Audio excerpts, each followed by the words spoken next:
Welcome to Understand Murdaugh, a podcast from the Post and Courier, South Carolina's largest newspaper. Our award-winning reporters have spent more than a year digging into the Murdaugh saga to bring you the latest news and in-depth analysis as we covered the story of drugs, deceit, and death in South Carolina's rural lowcountry. And now we're here to provide quick daily updates on Alex Murdaugh's highly anticipated double murder trial in Colleton County. Hi, and welcome to Understand Murdaugh.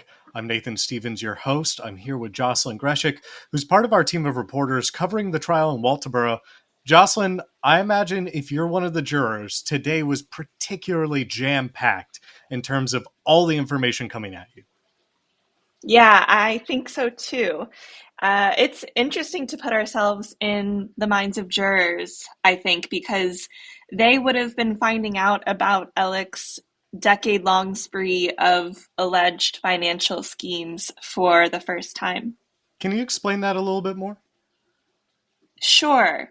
So we have to remember Judge Clifton Newman ruled only yesterday that jurors could hear this financial testimony. And some of these jurors said when they were being screened that they'd never heard of Alec or the nearly 100 criminal charges that have been brought against him before this trial. So I imagine today was pretty astonishing, especially for those jurors.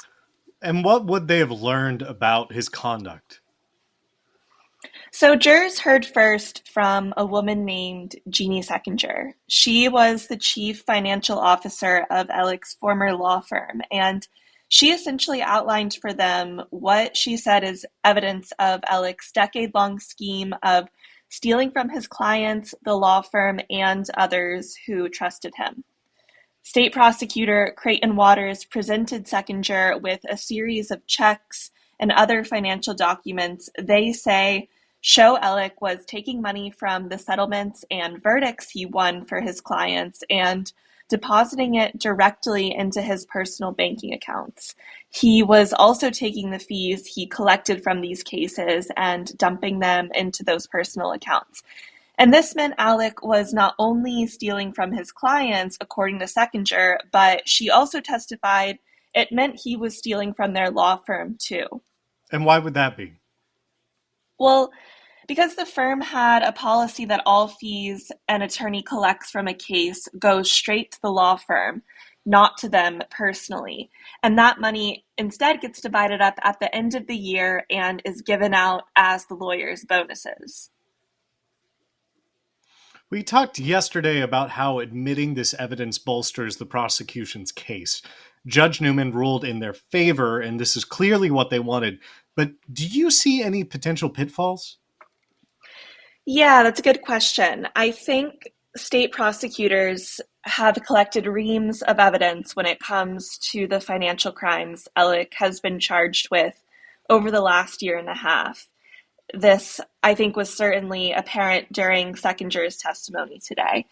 She was able to clearly and succinctly go over the evidence she uncovered and provide a clear timeline of Alec's alleged misconduct.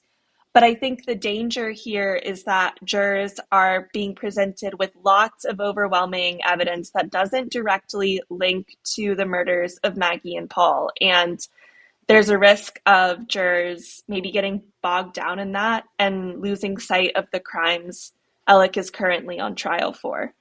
Did Judge Newman do anything to remind them of that? Yeah, he did. And this is also something defense attorneys emphasized in their cross-examination of Seckinger. Jim Griffin tried to keep her testimony pretty narrowly focused to June 7th, 2021, which we know is the date of the murders. And of course, the crux of prosecutors' argument is that presenting all this evidence of Alec's alleged wrongdoing is essential to showing that pressure that they say was swirling around him at the time of the murders. Okay, can you expand on that a little bit more? Does any of the financial evidence have to do exactly with June 7th? Yes. So Seckinger said she had confronted Alec that day about fees from a case he'd recently won with the help of another attorney. Second juror said she was worried Alec had received those fees and deposited them directly into his own bank account. And as we just went over, if he'd done that, it would have been going against the law firm's policy. That's right. And what did Seconder say she ultimately found? Well, she testified her search got delayed in the wake of the murders, and she clarified to defense attorneys she didn't pause her inquiry into these missing fees necessarily because of the murders, which was an important point that they wanted to establish. But work certainly got busier the summer of 2021, and she just struggled to find time. So she testified that she unraveled Alec's entire scheme in late August or early September of that year. And not only did Seconder discover Alec had those missing fees in his personal bank account this entire time, but she also found evidence he created a fake business to funnel the money he'd stolen from clients. Which Alec has apparently been doing since 2011, correct? That's right, yeah. Wow. Okay, that's a lot for jurors to learn. They also heard from non-financial witnesses today. Can you tell us about that part? Sure. So the last witness jurors heard from was a woman named Megan Fletcher. She's a forensic scientist with the State Law Enforcement Division who analyzed a number of items from the murder investigation that were tested for gunshot residue. And what all did she test? So Fletcher tested the shirt, shorts, and shoes Alec was wearing when deputies met him at the crime scene. She also tested the gunshot residue kit deputies had taken of Alec's hands that night. And then a few months later, in September of 2021, Fletcher tested the seatbelt that investigators took from his Suburban, as well as the blue rain jacket that flood agents seized from his parents' house in Alameda. And what were the results? So Fletcher found multiple gunshot residue particles on the shirt and shorts. She found none on the shoes, and then one particle each on the seatbelt, and then that kit from Alec's hands. And did Fletcher say what this could mean? Yeah, so she went over a couple of things. Someone can test positive for gunshot residue if they recently fired a weapon, were in the vicinity of a fired weapon, or if they touched a dirty weapon. Someone who's recently touched another person who shot a gun or maybe suffered a gunshot wound can also get that residue on their hands. And then as for physical objects, they would have to be lying in the vicinity of a recently fired gun or have come into contact with something that already had that residue on it in order to test positive. And Fletcher also emphasized that her test results don't reveal which scenario is more likely or when the discharge or transfer may have happened. And how long can gunshot residue particles last on objects?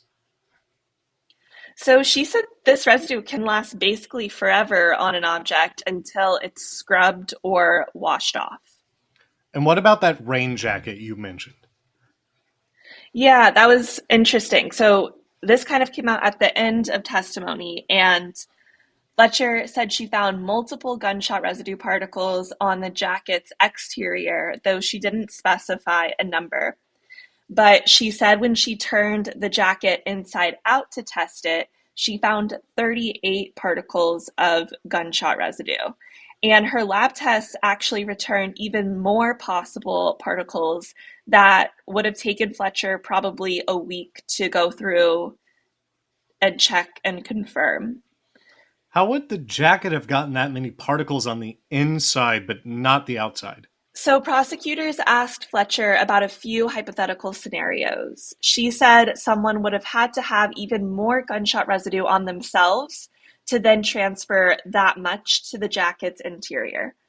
Alternatively, the jacket could have been sitting inside out near a gun when it was fired.